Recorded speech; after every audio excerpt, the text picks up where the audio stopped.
الجامعة الصينية معتمدة بره مصر ولا لازم معادلة برضو؟ طيب تعال ناخد قاعدة كده ونطبقها على كل جامعات مصر. جامعتك اللي انت متخرج منها من مصر هي معترف بيها من المجلس الأعلى للجامعات، معترف بيها محليا. طيب لما نيجي نسافر كل دولة بيبقى ليها شروطها. في ان انا اقبلك كمهندس او كطبيب، أأمنك على شعبي او على الناس اللي انت هتخش عليهم.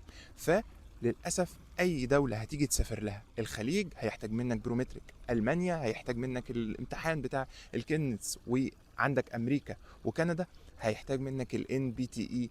فللاسف هتحتاج امتحان، وهتحتاج برضو ان هم يختبروك في مزاولة المهنة عشان يطمنوا ان الشخص اللي جاي يكون قادر ان هو يخش المنظومة الصحية بتاعتنا، واحنا نبقى امنين على المرضى بتوعنا.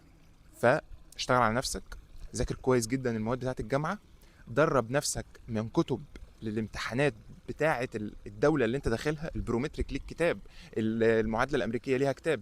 درب نفسك على الامتحان وخليك دكتور شاطر في شغلك، اتدرب كتير وشوف حالات، وهنا هتقدر ان انت تسافر كطبيب علاج طبيعي او ايا كان تخصصك.